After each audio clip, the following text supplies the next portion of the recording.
Episode 54 of the podcast. This week we're talking about standing still and how we can build standing still by allowing some wiggling. You're listening to the Creating Great Grooming Dogs podcast. I'm Chrissy Newmeyer Smith. I'm a certified professional groomer, certified behavior consultant for canines, certified professional dog trainer, and the owner of Happy Critters in Nashua, New Hampshire. And this, my friends and colleagues, is where grooming and training meet.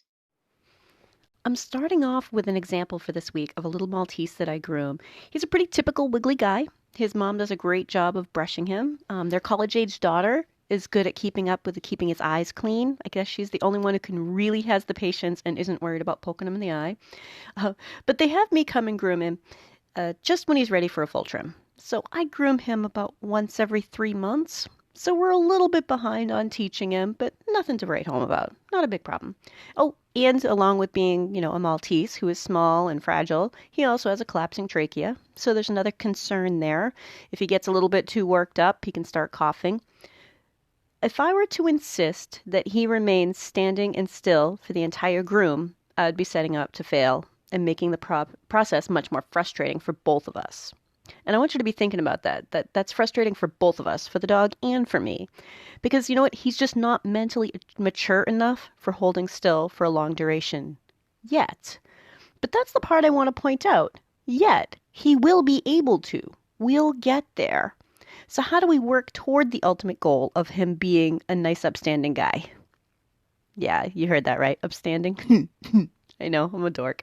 But anyway, how do we work toward a dog who can be still and build some of that as his maturity builds? So I work a balance of short periods of still and short periods of being his buddy. And, we got into working with dogs because we like dogs, right? Letting him get his wiggles out, but on my terms. So I encourage wiggling instead of waiting for him to lose focus. I can initiate it as a reward for being still, as a break from the effort of holding still, because holding still is tiring.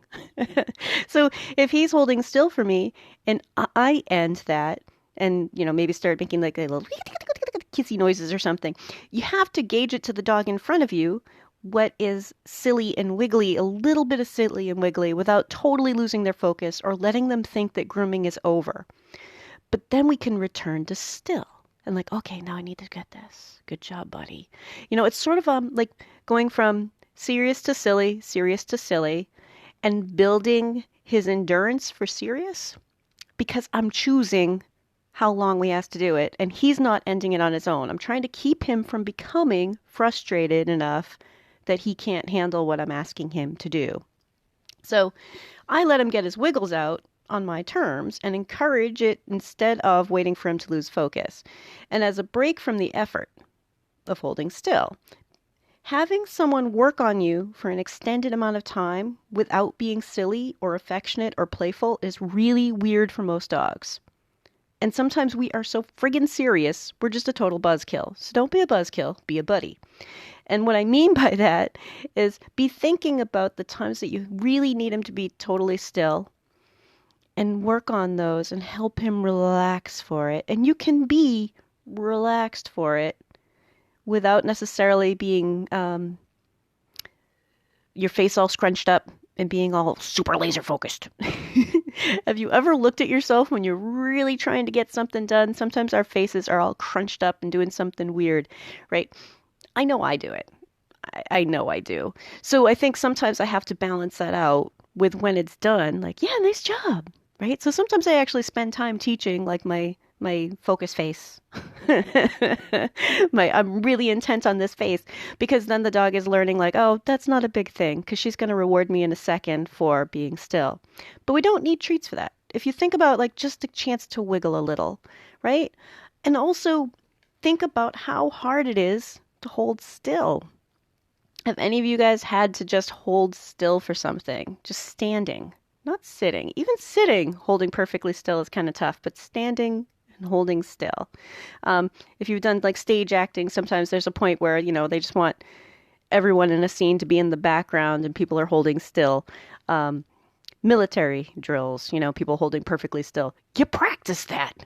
That's really hard. It's not something you just like come in off the street and you're a pro at, right? And I think our dogs have trouble with it. Most dogs are going to have a little bit of trouble staying perfectly still. Their muscles aren't used to doing it. So I want you to think about that wiggly dog, the kind of ways we can work around it. I can do so much while he's sitting. If he wants to sit down, there's a lot I can work on. That's when I tend to do like a lot of front leg stuff, right? Or brushing tails. I want you to be thinking about the ways we can work around a dog when it's less than ideal, but they are still learning. And I can work when he has his paws on my shoulder, which is something that this little guy does a lot of. Um, I'm down low working with him and he's getting his paws up on my shoulder. You know what? If that helps him feel like he's having a break while I'm working on him, right? With paws on the shoulder, I have a couple of dogs that do that. They put their paws up on my shoulder. I can get the sanitary area. I can get into their flank and any sort of little mats there. I can brush those out. I can scissor back legs. Not entirely, but you know what I mean? There's scissoring work I can do on the back legs. There's a lot that I can do. Sometimes I can even get armpits that way if they've got their little paws up on my shoulder, right? I want you to think about the ways that we can adjust what we do to help them feel like they're getting a break, right? And he thinks he's getting a break. So maybe I'm brushing his tail while he's got his paws up on my shoulder, right? That's a win-win. If he thinks he's getting a break while I'm brushing his tail, score, right? Right? So I can work around his need for breaks and I can give him some true breaks. Now, his mom was telling me that she sometimes watches grooming videos and was wondering if her pup would ever be that still for grooming. So I started bringing it to her attention every time he was being perfectly still for me, showing her the calm parts, showing her what I was doing. And I love that my customers take an interest because I was able to show her the difference from the beginning of the session to the end of the session, like improvement during this grooming. Because I allow some silly, because I encourage some silly. And then I collect him again, collect his little brain, help him be calm, right? So for her to see that through a grooming session was really interesting because she's now watching going, right, yeah. And he's so much better than he has been. Each time he gets better, and he's a sweet little guy anyway. It's not like he has a mean bone in his body, but wiggling and tiny and fragile and a trachea problem, right? So I wanted her to see that he's not out of control. I am allowing wiggling and I'm putting it on my terms. Like I don't let him get frustrated with being still. I don't let him get to a point where he's like, oh, I can't take it anymore. Because we want him to enjoy parts of this. And I'm his buddy, right? I'm going to say be careful about when you're being a buddy and being silly, not letting the dog get too crazy. That can be really disruptive. Read the dog on your table. Figure out what that dog needs to feel like they're having a break. Okay? Because we don't want them to be like, done, I'm out of here. If I let too much silly happen, we're not getting his attention back. But a little bit, I know that there are always risks when we're up against dogs' faces and stuff, but I want you to think about a lot of these dogs, right? A lot of these little dogs, I'm kissing them. I'm giving kisses, right? This is just part of grooming. I think a lot of trainers don't necessarily understand that there's a lot of that happens. Like, look at the like, this good boy. Okay, now we gotta be still again. Are you ready?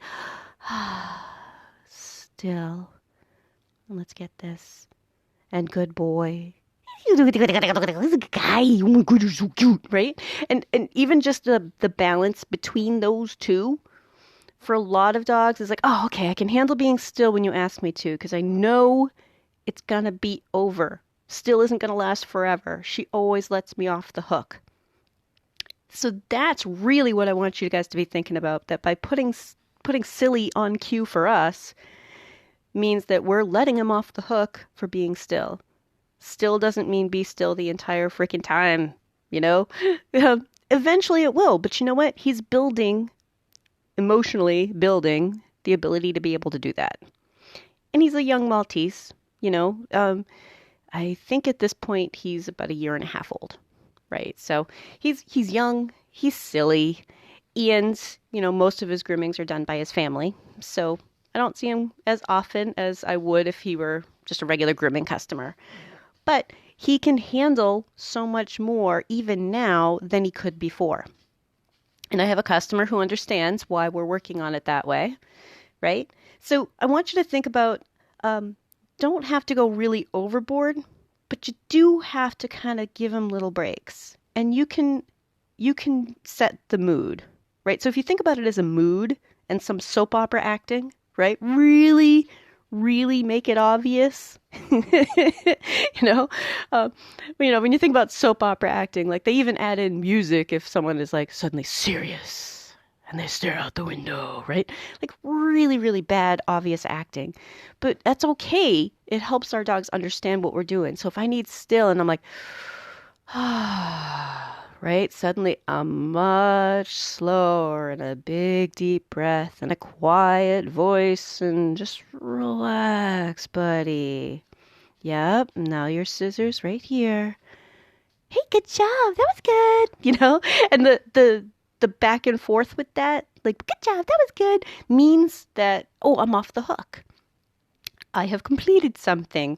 So even just the way that we talk to them can be a reward, letting them off the hook for the behavior that they were just doing. Like, okay, as soon as you've been still for a certain amount of time, and we can make that still shorter or longer, right? Decide what's best for the dog in front of you today, right? Every time that we see a dog, it's a different day, right? Maybe they're at a different age, a different developmental phase. But be thinking about today. What does that dog need from you? And what can that dog handle? Because if we're setting them up to get it right, then we're also setting them up to like it more.